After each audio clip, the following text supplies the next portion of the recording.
নমস্কার। আজকের আমাদের নিবেদন শ্রুতি নাটক দম্বল। আপনারা শুনতে থাকুন শেষ পর্যন্ত, নিশ্চয়ই আনন্দ পাবেন। চলুন শুরু করছি।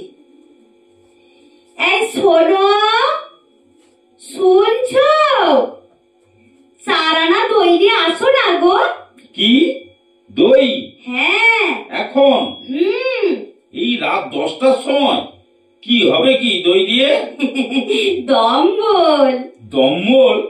হুকুম করলেই হলো একেবারে। সময় নেই, অসময় নেই, অমাবস্যা, লোডশেডিং, আকাশটা কেমন ঘনিয়ে এসেছে দেখেছো? আগে বলতে পারোনি? আগে বলতে পারেনি? আগে আবার বলবো কখন? বাড়ি ছিলে? রাত পুড়িয়ে বাড়ি ফেরার সময় লোডশেডিং, অমাবস্যা, দুর্যোগ এসবের কথা মনে থাকে না? কোনো কাজ বললেই খালি বাহানা। না, কাজ তো আমি করি না, তোমার বাবা এসে। আর তাছাড়া এখন দোকান খোলা পাবো? ছোট দোকান। একটাই দোকান পাড়ায় খোলা আছে না?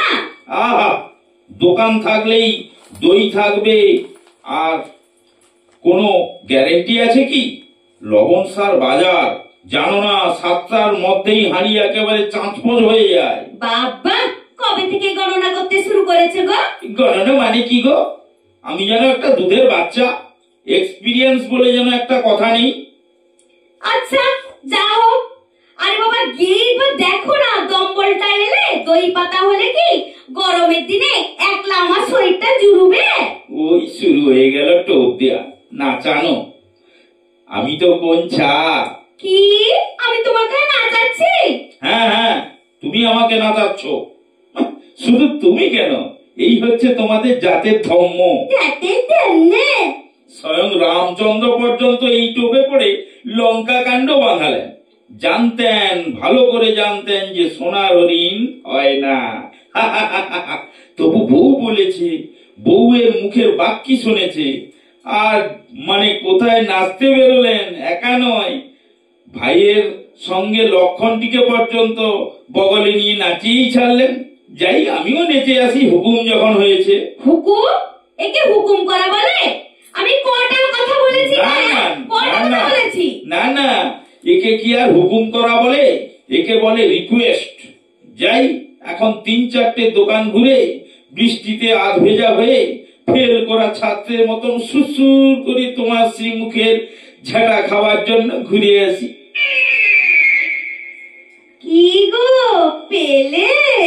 আগে না, পেলুমনি গো দিদিমণি। ওকে অসভ্যতার মতো কথা।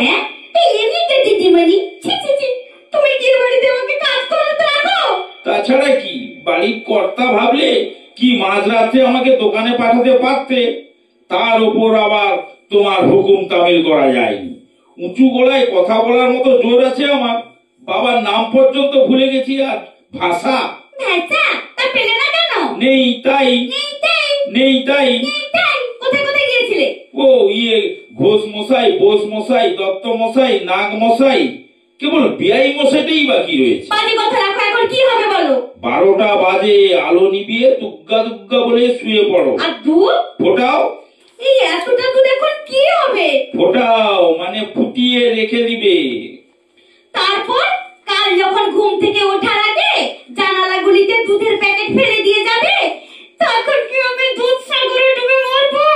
তার দম্বল না পাওয়া গেলে আমি চেষ্টা করবে, বুঝেছো? চেষ্টা করবে। এই পাড়ায় না পাও, অন্য পাড়ায় যাবে। আমি কি দম্পত্য রাঁধবো বলে এই রাত্রিরে দইয়ের ফরমাস করছি গা? শোনো, এদিকে এসো, খেয়ে নাও। খেয়ে নাও মানে কি? কি খাবো? খেয়ে নাও মানে দুধ খাবে। দুধ? হ্যাঁ, দুধ খেয়ে নাও। আমার বাড়ির আবদার না। 10 কমান্ডমেন্টস এর মতো 10+1 কমান্ড। খেয়ে নাও। খাবে? সারা রাত্রি বসে বসে খাবে। পয়সার জিনিস নষ্ট হবে। দুধের কত টাকা কিলো জানো? সংসার তো আর করতে হয় না। হ্যাঁ, সে তো 100 বার। সংসার কি আর আমি করছি? সংসার তো কেবল তুমি করছো। হ্যাঁ, আমি। মাস গেলে কয়েকটা টাকা ঠেসিয়ে সারা মাস সিটিতে বেড়ানোকে সংসার করা বলে না, বুঝেছো? নাও, বসে বসে খাও। খাবে মানে? খাবো। তো তুমি বললেই আমি বুঝি খেতে হবে? হ্যাঁ, দুধের কিলো তো শুনলুম, আমার কিলো জানো? খেট এসে গেলে আর পাবে? দুধ পাবে প্যাকেট প্যাকেট, বোতল বোতল। আমি এক পিসই তৈরি হয়েছি, গেলে দ্বিতীয় জোড়া আর মিলবে না। সে যে তুমি ঘটা করে বলে দিলে তবে জানবো। আমার বড়াতে এই যে একটি মাত্র অভিনব পিস জুটেছে, তা কি আর আমি জানি না? বয়ে গেল আমার। আমার তো রোজগারের পয়সা নয়, নষ্ট হয়ে হবে। রইল এই দুধ ঢাকা, আমি সুদে চললুম, যত দায় সব আমার গা। এত সহজে নিস্তার পাবো ভাবিনি বাবা। বাঁচা গেল গণেশ গণেশ গণেশ।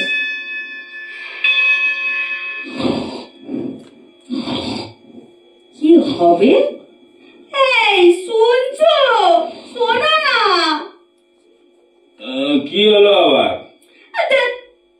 আবার পাশ ফিরিয়ে সই, শোনো না। এই কি বলো, কি বলার আছে? ভূত এসে জানালার বাইরে থেকে ইশারা করে তোমায় ডাকছে না? অসভ্য লোক বাবা, তোমার মতো ভূত থাকতে আবার ভূত আসবে কেন? তাহলে রাত দুপুরে ঘুমের 12টা বাজালে কেন? শোনো, চা এনেছো? চা? হায় ভগবান, রাত 2:30টার সময় চা? ইয়ার কি একটা সীমা নেই? ইয়ার কি উনার সঙ্গে? কি আবার আগে স্বামী গো, উনার সঙ্গে ঠাট্টাই আর কি চলবে না। জানি আমি কোন সোহাগের স্বামী হব? আমি তো একটা মুফতে পাওয়া, কবজিতে 10 পয়সা লাল এক ফালি সুতোই 1 লুটি দুব্ব বাঁধা বলদ। একাধারে বাজার সরকার, ঝাড়ুদার, ভিস্তিওয়ালা, চৌকিদার, তল্পিদার, হোয়াট নট, 2 in 1, 3 in 1, কত কি বেরিয়েছে। এখন মেনি ইন ওয়ান মার্কা জিনিস জাপানও বের করতে পারে। পারবেই না তো, এমন দায়িত্ব জ্ঞানীন স্বামী কোন ফ্যাক্টরিতে তৈরি হয় না, বুঝেছো? বড়াতে হয়। চা এনেছো? না, ভুলে গিয়েছি। বেশ করেছো, আমায় উদ্ধার করেছো। কাল সকালে গরম জল খাওয়াবো। তাই খাবো। হ্যাঁ, তাই খাবে। তাছাড়া আবার খাবার কি? তাই খাবো সংসার করছি। টাকার স্বামী আর কি। আর সব ব্যাপারে ভেবে আমার হাড় মাস খালি হয়ে গেল গা। শুধু কথার ঝাল। ভগবান, এই সুখে কি মানুষ বিয়ে করি? না। এটা গৃহিণী না। শাস্ত্রে কি বলেছে? গৃহিণী গৃহ মুচ্ছতে। শাস্ত্র শেখাচ্ছে তিনারা না থাকলে সংসার নেই। সারাদিন খেটে খুটে একটু ঘুমোবো তা না, ঘুম থেকে টেনে তুলে রাত 2:30টার সময় মধুর বচন, চা এনেছো? চা বলবে না? এটা একটা জীবন। মধ্যরাত্রে মহাজগতে পৃথিবী ঘুরছে, অনুরাধা যন্ত্র বিকল, ক্যান্সারে নতুন ফর্মুলা, আর মিসাইল পাহারায় সতর্ক প্রহরী হারানের বেজোড় সম্মেলন। আর আমি হতভাগা 12x12 ঘরে নাইলেক্সের মশারির মধ্যে রাত জাগা পেঁচার মতো। চা আনা হয়নি, সর্বনাশ হয়ে গেছে বলে পিত্তিস করে মরছে। কিচ্ছু বলবে না, একেবারে ঠাকুর করে সিংহাসনে শুইয়ে রাখতে হবে। এই একটা কথা বলো না, চুপ করো বলছি। কেন চুপ করবো? লজ্জা করে না তোমার? পুরুষ মানুষ এই চুপ করো, লজ্জা করে না তোমার? এই চুপ করো, একদম চুপ করো। নমস্কার।